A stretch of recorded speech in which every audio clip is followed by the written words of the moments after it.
urengana Imana ije kukurenganura, niba ubesherwa Imana ije gushyira ukuri ahagaragara, niba kandi Imana wizera ko ibasha kukuneshereza imanza zose ufite, intambara zose uri kurwana, ibyo ureba byose bitakoroheye, Imana iravuze ngo igirira neza abeza ngo nabari bibi. Ntukagirire ishyari abanyabyaha, ahubwo wowe tunganya inzira zawe, kuko abanyabyaha ntibazahirwa abakiranutsi Imana itarabatabara. Humura, Imana ije kugutabara. Bakizera imyaka 20 gihe kikagera bakavuga ati rero iyi Mana twakurikiye turabona itinze, reka tudeviye turebe n'ahandi batureberemo turebe ko bikunda. Umva nshuti yanjye, irabyanze bikoze vuba utarajya mu bapfumu. Irabizi ko wari ugiye kujyayo, irabizi ko nawe wari ugiye gukoresha ubutware nk'ubw'abanyabyaha, irabizi ko wari ugeze kure aho utekereza ngo hari Imana yaratinze wakiremera izindi mana, ariko iravuze ngo ntabwo Uwiteka azemera ko ubwo butware bwabo buguma kuba ku mwandu w'abakiranutsi. Uri umwandu w'Imana, uri umukiranutsi, Imana ireba ikamwishimira ikavuga ati nguyu ndamufite, aracyari mu 7,000 bitarapfukamira Bali, ikavuga irinde kuba igihombo ku Mana. Nkunda kuvuga ngo niba Imana ikudandaza, mugani w'ikirundi, ikagukuramo inyungu, wiba igihombo ku Mana.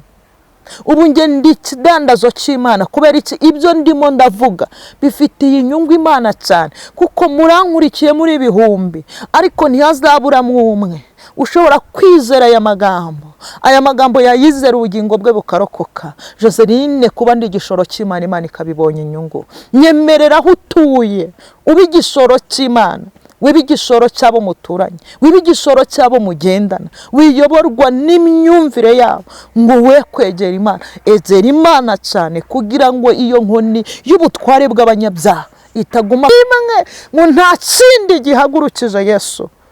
Yesu aranga ko wandagara kandi wari umukiranutsi.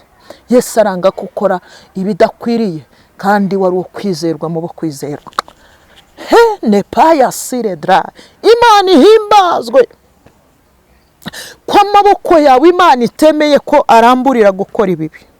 Iyo uhanganye n'umuntu kenshi ugera igihe ibyo gukiranuka ukabireka. Tumaze iminsi tureba abantu b'abakristo cyangwa b'abarokore, kavuga ati nshire Bibiliya hasi mbanze nkwereke, ndambika agakiza hasi mbanze nkwereke icyo ngukorera. Nshuti zanjye, oya, wikarambika hasi, Imana ije gukemura icyo kibazo. Twongeye kubasuhuza abakunzi b'Amavuna TV, turagarutse rero. Turabashuje abakanze subscribe n'abatarayikanda, namwe ni muyikande. Tugiye kumva ijambo ry'Imana n'umukozi w'Imana Mama Edwin, kandi mujya mumukurikira muramuzi. Avuga ijambo ry'Imana riruhura abagenzi, abashaka gukomera mu by'Imana. Abo ngabo rwose Imana irabavuhura kubw'ijambo ry'Imana rivuye muri we. Reka muhe karibu rero kugira ngo ababwira ijambo ry'Imana, ariko tubanze dusenge, abanza asenga Imana kugira ngo Imana ituyobore muri iki kiganiro. Kandi nukuri Imana iratuyobora kandi namwe irabarinda, namwe abasengere kugira ngo namwe muze kugikurikira neza kandi mwishimiye. Imana ibaha umugisha mwebwe mwese mugiye gukurikira iki kiganiro. Mama Edwin rero nkuhaye karibu uvuge ijambo ry'Imana nk'uko Imana yabishatse. Murakoze cyane. Uratangira usenga Imana. Murakoze kuma karibu. Reka twubahe Imana dusenge. N'ubundi Imana yacu turabizi ko dukunda nubwo tudakwiriye, niyo tugucumuyeho imbabazi zawe ziratwegera. Nyemerera uha umugisha abantu bose bakurikiye Amavuna TV, bahabwe umugisha n'Imana, amaboko y'Imana abe mu ruhande rwabo, kandi unyemerere abantu bose batameze neza bakimara kumva iki kiganiro bamere neza.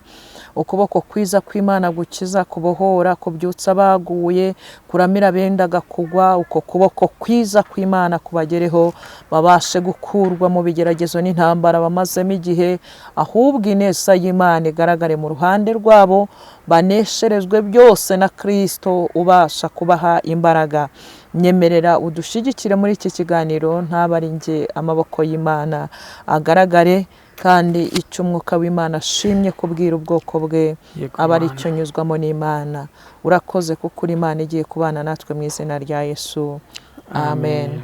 Imana ibaho umugisha kubwo kunyakira, umugisha w'Imana ubabeho cyane. Reka turirimbe igice kimwe cy'indirimbo 150 mu ndirimbo zo gushimisha Imana, naho harimo ubutumwa mwebwe mudukurikiye. Ubwo butumwa mubwumve kandi mwumve icyo Imana ivuganira namwe muri iyo ndirimbo. Nishimiye ko Yesu ankunda, arankunda, arankunda. Nishimiye ko Yesu ankunda, arankunda, arankunda we. Nishimiye ko Yesu ankunda, nubwo ntakwiriye. Nishimiye ko Yesu ankunda, arankunda, arankunda we. Nishimiye ko Yesu ankunda, nubwo ndakwiriye. Kandi urukundo nirwo rwazanye Yesu kunshunguza urupfu rubi, kuko arankunda ndabizi neza, nanjye ndamukunda ndamushima. Nishimiye ko Yesu ankunda, arankunda, arankunda we. Nishimiye ko Yesu ankunda, nubwo ntakwiriye. Nishimiye ko Yesu ankunda, arankunda, arankunda we. Nishimiye ko Yesu ankunda, nubwo ndakwiriye. Amen. Amen. Imana ishimwe kandi Imana ihimbazwe cyane, ngo nishimiye ko Yesu ankunda nubwo ndakwiriye. Ngo kandi urukundo nirwo rwazanye Yesu kugucunguza urupfu rubi. Ngo koko aragukunda ndabizi neza, nanjye ndamukunda ndamushima. Imana ihimbazwe. Ushingiye ku rukundo rwa Yesu, ushingiye ku mirimo ye, ushingiye ku migenzereze ye ku buzima bwawe, niki cyatuma udashima Yesu? Niki cyatuma utamunezererwa? Ngo kandi urukundo nirwo rwazanye Yesu kunshunguza urupfu rubi. Ngo kandi arankunda ndabizi neza. Oh haleluya. Ngo nanjye ndamukunda ndamushima. Imana ishimwe. Urabizi neza ko agukunda, urabizi neza ko akwitayeho, urabizi ko ariyo nshuti ya bugufi, urabizi ko ari we mujyanama wawe, urabizi ko ariyo nshungu yawe, urabizi ko ari ikubashiriza aho utabasha, urabizi ko hari haremereye kuri wowe ari Yesu wahateruye, urabizi ko aho abantu bari bagusize mu mutwaro cyangwa bagusiganya umujishi, Uwiteka yaguteruriye hari haremereye. Haleluya. Ngo nanjye ndabizi neza. Imana ihimbazwe. Nanjye ubikubwira ndabizi neza ko Yesu urukundo rwe ari rwo rwamuzanye kugucunguza urupfu rubi. Haleluya. Apfa urupfu rubi kugira ngo agucungure, apfa urupfu rubi kugira ngo akuneshereze. Oh haleluya. Imana ihimbazwe. Uru rukundo rwa Yesu ntabwo tuzaruvaho, ntabwo twarwirengagiza. Njyewe mfite ibintu byinshi njya nibuka kuri Yesu, bikantera kumugumaho, bikantera kumwizera. Iyo ntekereje imibabaro yababaye ku bwanjye, ngatekereza ukuntu yagiye yirwanirira ubwe akarwana, nkabibona ko ari Yesu wahabaye.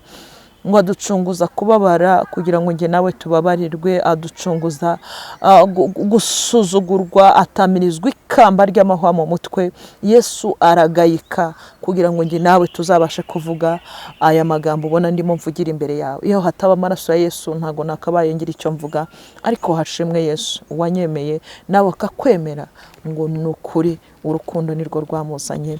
Imana ihimbazwe, amen. Reka dusangire ijambo ry'Imana dusanga muri Zaburi y'125. Zaburi y'125. Kuboko kw'Imana ni kwiza, ni kwiza. Narakubonye, nabonye Imana mu buryo butandukanye, ariko nawe Imana ukwiriye kuyiringira kandi ukayiringizwa nuko ibyo gukorera atari ibyo abantu babasha. Iyo Imana ibona kuyizerera mu byo abantu bashobora, irabanza ikakureka imbaraga z'abantu zikarangirizayo zikabona gukora. Data wa twese ntago mwizerera mu byo nge nashobora nge Joseline, mwizera ko no mu byo nge ndashoboye Imana yanjye bishoboye. Nufata Imana ukayizera nk'Imana itanga umuceri, ukayizera nk'Imana itanga amafiriti n'inyama, ukayizera nk'Imana itanga bya bindi byose urya bya buri munsi. Ntuyizere nk'Imana iruta ibiriho n'ibizabaho. Ntuyizere nk'Imana iruta imiryango, ikaruta abo wita inshuti, kuko n'inshuti zijya zigerageza zikaguta. Iyo utinze mu kigeragezo kenshi ugwiza abanza aho kugwiza inshuti. Ariko ndagira ngo nkubwire ngo nishimiye ko Yesu ankunda nubwo ntari inkwiriye. Ishimire ko Yesu agukunda nubwo utari ukwiriye. Ibyatuma Yesu atagukunda byari bihari kuri wowe. Uri umunyabyaha, ndi umunyabyaha nanjye ubikubwira, ariko Yesu adukunda urukundo rudasanzwe rutuma yirengagiza ibibi byose dukora, ahubwo yakora balance agasanga urukundo rwe nirwo ruri hejuru. Haleluya, Imana ishimwe, kuko Yesu aragukunda ndabizi neza. Nanjye nabiguhamiriza ko agukunda, kubukiriho kubugihumeka, kubabwira bugaca n'urukundo rwa Yesu. Imana ihimbazwe. Reka dusome ijambo ry'Imana dusanga muri Zaburi, igitabo cyanditswe na Dawidi. Imana ishimwe. Zaburi 125 haravuga ngo abiringira Uwiteka bameze nk'umusozi wa Siyoni utabashika kunyeganyezwa, ahubwo uhora uhamye iteka ryose. Nk'uko imisozi igose Yerusalemu, niko Uwiteka agota abantu be uhereye none ukageza iteka ryose. Ngo kuko inkoni y'ubutware y'abanyabyaha itazaguma kuba ku mwandu w'abakiranutsi, kugira ngo abakiranutsi be kuramburira amaboko yabo gukora ibyo gukiranirwa. Uwiteka ugirire neza abeza ibyiza, ngo n'abatunganye mu mitima, ariko abiyobagiza mu nzira zabo zigoramye Uwiteka azabajyanana n'inkozi z'ibibi. Amahoro abe mu Bisiraheli, amen. Imana ishimwe cyane. Dusomye amagambo y'Imana icyo gice cyose c'125 turakirangije, ariko ndagira ngo sobanureho amagambo make cyane. Haravuze ngo abantu biringira Uwiteka bameze nk'umusozi wa Siyoni utabashika kunyeganyezwa, ahubwo uhora uhamye iteka ryose. Ndarimbabwiye ngo kwiringira Uwiteka niko kwiringira kuzima, niko kwiringira kudasenyurwa n'ibihe cyangwa iminsi. Iyo wiringiye Uwiteka uba ufite fondasiyo, ifite gukomera gutandukanye n'izindi fondasiyo abandi bubakiyeho. Nasanze ushobora kubakira ku bantu, abantu bagasenyuka, basenyuka nawe ugasenyuka, ariko nza gusanga wubakiye kuri Kristo wenyine, uba umeze nk'umusozi ukomeye, uba umeze nk'umusozi udasanzwe, uba umeze nk'umusozi udakurwaho nuko impeshyi cyangwa itumba byaje. Kenshi uzasanga imisozi, haba ku zuba umusozi ugumaho, haba ku mvura umusozi ugumaho, ngo kuko uyu musozi, haleluya, ndashima Yesu watubereye umusozi twegamiraho. Ndashima Yesu watubereye fondasiyo twubakiraho ubuzima. Ndashima Yesu watubereye inkingi ibasha kudukomeza no mu nzira ijya mu gihugu cyo mu ijuru. Ngo nk'uko imisozi igose Yerusalemu, niko Uwiteka agota abantu be uhereye none ukageza iteka ryose. Uwiteka arakugose yewe Yerusalemu we, umva Uwiteka arakugose, ntabwo afite gahunda yo kukureka, ntabwo yagusiga, ntiyagutererana. Amaboko ye ari mu ruhande rwawe, ineza y'Imana yabanye nawe. Tekereza ibyo wanyuzemo byagombaga kuguhitana, tekereza ibintu byose byagoye ubuzima bwawe, none uyu munsi uracyahumeka. Hari ijoro ryije ku buzima bwanjye ririrangira ngo ntago buri buke, hari umunsi bwakeye ngira ngo ntiburi bwire, ariko Imana mbona ikesheje ijoro, amanywa arije. Uyu munsi ndimo ndavuga Imana ngo nk'uko imisozi igose Yerusalemu niko Uwiteka agota abantu be, uhereye none ukibyumva mu matwi yawe ukageza iteka ryose. Ntabwo biri burangirane n'ukwezi kwa karindwi, ntibiri burangirane n'iminsi y'umwaka, ngo uhereye igihe cyose wamwizereye, uhereye igihe cyose wamumenyeye, ngo Uwiteka haleluya akomeje kukugota. Wa nshuti yanjye we, Uwiteka agomeje kukwikomezaho, arakufite, aragufumbase, aragukomeje, akugotesheje urukundo rwe. Haleluya. Ibuka ukuntu yakugose, ibibi byakugose, abanzi bahagurutse, Satani ari gutanga impamvu zatuma utabasha kubaho. Imana itanga impamvu yo kubaho kwawe. Haleluya. Iravuga ngo baho. Haleluya. Iravuga ngo baho ubaho, iravuga ngo baho ubaho. Niyo mpamvu kiriho. Niki kiguteye ubwoba? Kuwiteka kugose, Kuwiteka gukomeje, ntabwo azakurekura. Ndamwemera cyane Yesu, ntabwo ajya duteza abantu. Hari igihe Yesu ajya yica iperereza ku buzima bw'umuntu, ukaba ibyo urimo, situwasiyo uhagazemo, utakabaye wabasha kugira icyo uvugira imbere y'abantu, cyangwa imbere y'amateraniro, cyangwa imbere y'abo mugendana, imbere y'abo musengana, imbere y'abo mwiganye, imbere y'abantu mukorana mu kazi. Ariko kubera ko Yesu ajya ahisha amakuru y'ibyatubayeho, haleluya, akaduhisha we, akaduhisha tukabasha kuvuga, kubera ko Uwiteka yakugose ubwoba burashira, ugahinduka umuntu umuhamiriza mu ruhame rw'abandi. Iyo Uwiteka kugose ntutinya ko hari ibitari kwemera kuri wowe, wizera ko yatumye ibya cya gihe byemera, n'uyu munsi bizemera. Amen. Amen. Ngo kuko Uwiteka agose i Yerusalemu niko agota abantu be, uhereye none ukageza iteka ryose. Ngo kuko itazemera ko inkoni y'ubutware bw'abanyabyaha, haleluya we, Imana irabizi ko hari ubutware bw'abanyabyaha tubana nabwo mu isi. Imana irabizi ko ubutware bw'abanyabyaha bukugenza, Imana irabizi ko ubutware bw'abarozi buri kuguhiga. Ngo ariko ntizemera ko buguma kuba ku mwandu w'abakiranutsi, kugira ngo abakiranutsi bataramburira amaboko yabo gukora ibyo gukiranirwa. Bana ndafashijwe we. Amen. Imana ihimbazwe. Ngo impamvu Imana ikoze ibyo ni ukugira ngo wowe ukiranuka, akaba hari ubutware buri kukugenza, akaba hari imbaraga ziri kuguhiga, ntabwo yemeye kwiza imbaraga zikugiraho ububasha, kugira ngo ejo nawe utazabivamo ugakora nk'ibyo bakora. Haleluya.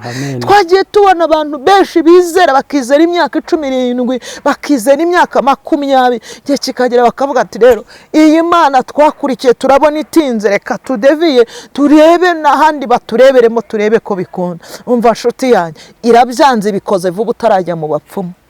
Irabizi ko wari ugiye kujyayo, irabizi ko nawe wari ugiye gukoresha ubutware nk'ubw'abanyabyaha, irabizi ko wari ugeze kure aho utekereza ngo hari Imana yaratinze wakiremera izindi mana, ariko iravuze ngo ntabwo Uwiteka azemera ko ubwo butware bwabo buguma kuba ku mwandu w'abakiranutsi. Uri umwandu w'Imana, uri umukiranutsi, Imana ireba ikamwishimira, ikavuga ati nguyu ndamufite, aracyari mu 7,000 bitarapfukamira Bali, ikavuga ati woweho ndagufite, ndakwibikiye, uri inyungu kuri nge n'abazakumva. Imana ishimwe. Amen. Tuba mu isi turi igishoro cy'Imana, uzirinde kuba igihombo ku Mana. Nkunda kuvuga ngo niba Imana ikudandaza, mugani w'ikirundi, ikagukuramo inyungu, wiba igihombo ku Mana. Ubu nge ndi ikidandazo cy'Imana, kubera iki ibyo ndimo ndavuga bifitiye inyungu Imana cyane, kuko murankurikiye muri ibihumbi, ariko ntihazabura umwe ushobora kwizera aya magambo yayizera ubugingo bwe bukarokoka. Joseline, kuba ndi igishoro cy'Imana, Imana ikabibonye inyungu. Nyemerera aho utuye ube igishoro cy'Imana, wibe igishoro cy'abo muturanye, wibe igishoro cy'abo mugendana, wiyoborwa n'imyumvire yabo, ngo we kwegera Imana. Egera Imana cyane kugira ngo iyo nkoni y'ubutware bw'abanyabyaha itaguma kuba ku mwandu w'abakiranutsi, ngo kugira ngo bataramburira amaboko yabo gukora ibyo gukiranirwa. Haleluya! Mana ishimwe, ngo nta kindi gihagurukije Yesu. Yesu aranga ko wandagara kandi wari umukiranutsi. Yesu aranga ko ukora ibidakwiriye kandi wari uwo kwizerwa mu bo kwizerwa. Ne paya siredra.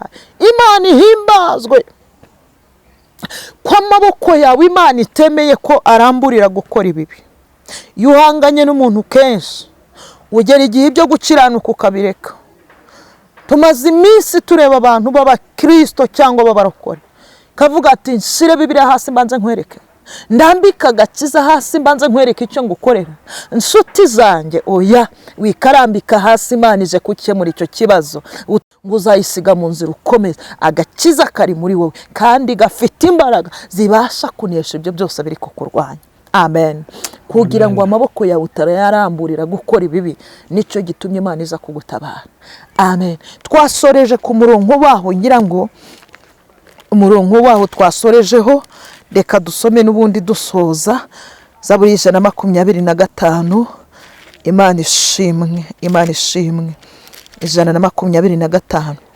Ku murongo waho wa 4 havuze ngo Uwiteka kugirire abeza ibyiza, ngo n'abatunganye mu mitima yabo. Imana igirire neza abeza ibyiza. Ntabwo Imana yakora ikosa ryo kwibeshya ku muntu mwiza ngo imugirire ibibi. Ntiyanakora ikosa ryo kwibeshya ku muntu mubi ngo ize kumuha ibyawe wowe mwiza. Niba urengana, Imana ije kukurenganura. Niba ubesherwa, Imana ije gushyira ukuri ahagaragara. Niba kandi Imana wizera ko ibasha kukuneshereza imanza zose ufite, intambara zose uri kurwana, ibyo ureba byose bitakoroheye, Imana iravuze ngo igirira neza abeza, ngo n'abafite imitima itunganye ibagirira ibyiza. Haleluya! Amen. Umutima wawe utunganyiriza Imana, Imana urebe ko itakugirira ibyiza. Yigeragereshe gutungana, urebe ukuntu Imana ikugirira ibyiza, urebe ukuntu Imana ikwitaho ikagutonesha. Aho wirirwa aho ugenda bakamenya ko Imana usenga, atari ya yindi bajyaga bafata gutyo. Imana ikiyerekana mu gihe gito cyane, impinduka zibaye ku buzima bwawe kuko wemeye kuba mwiza mu mutima, Imana ikakugirira ibyiza. Haleluya! Imana ishimwe. Umurongo wa 5 havuze ngo ariko abiyobagiza mu nzira zabo zigoramye banyuramo, ngo Uwiteka azabajyanana n'inkozi z'ibibi. Urimo uratinda ku nkozi z'ibibi, urimo uratinda ku bantu bakugiriye nabi, waba utandukaniye hehe nabo, utabasha kubereka ko we wakijijwe, utabasha kubereka ko udasanzwe, utabasha kubereka ko amaboko yawe atagira ibibi ku buzima bwawe. Ndagira ngo usenge Imana uyizere, ugere kuri level yaho utangira kubwira Satani ngo ndabizi neza umucunguzi wanjye ariho. Yobu yavuze amagambo akomeye, aravuga ngo uyu mubiri numara kubora nzareba Imana Data nambaye undi mubiri. Niki cyagutera kugamburura? Jambo ry'Imana rivuga iki? Ngo nugamburura mu makuba, gukomera kwawe kuba kurihe, kuba kubaye ukubusa, nta kintu bizaba bikumariye. Bibiliya iravuze ngo kandi Uwiteka azafata izo nkozi z'ibibi ngo azazijyana mu muriro, mu nyenga yaka umuriro ndetse n'amazuku. Urasabwa gutunganya inzira zawe, ugasabwa gutunganya iby'umutima wawe, ngo kuko Uwiteka agirira abeza ibyiza. Uwiteka azabajyanana n'inkozi z'ibibi, abiyobagiza mu nzira zabo zigoramye. Kwiyobagiza ni Ikinyarwanda, ni handi umuntu ashobora kubyica abizi, akabyica abizi, arabizi ko nyine ibi bidashoboka ariko akabigira ibishoboka. Ngo abiyobagiza mu nzira zabo zigoramye, abo ngabo Uwiteka azabajyanana n'inkozi z'ibibi. Nasomye ijambo ry'Imana mu gitabo cy'Imigani, harambwira ngo ntukagirire ishyari abakora ibibi, ntukagirire ishyari abanyabyaha, ahubwo wowe tunganya inzira zawe, kuko abanyabyaha ntibazahirwa, abakiranutsi Imana itarabatabara. Humura, Imana ije kugutabara. Twashoje ijambo ry'Imana ritubwira ngo amahoro abe mu Bisiraheli. Amen. Aya mahoro Imana itanga abe mu mutima wawe wowe unkurikiye, kandi aya mahoro Imana itanga abe mu mutima wawe, waba mukuru waba mutoya, waba ushaje waba ukuze, waba ukiri umwana muto, atsira aya mahoro Yesu atanga. Amahoro abe mu Bisiraheli. Ahari Isiraheli ushireho amazina yawe, kuko ni wowe Imana ihaye amahoro. Amahoro abe mu mutima wawe, byari biguhagaritse umutima birangire, kuko tumenye neza ko nkuko imisozi igose Yerusalemu ariko Uwiteka agota abantu be, uhereye none ukageza iteka ryose. Ntabwo Uwiteka azaguta, ntazakureka, ntazagusiga, ntabwo yaguteza abantu. Ntashobora kubikora. Uwiteka ntiyagukoza isoni imbere y'abashaka gukorwa n'isoni. Imana irirwanirira yo ubwayo igatsinda, bikaza kurangira Imana igaragaje ko ariyo yabanye nawe. Nta muntu n'umwe. Dawidi yavuze ijambo rikomeye, aravuga ngo nari umusore none ndashaje, sinari nabona umukiranutsi waretswe, cyangwa se ngo urubyaro rwe rusabirize. Nanjye mu myaka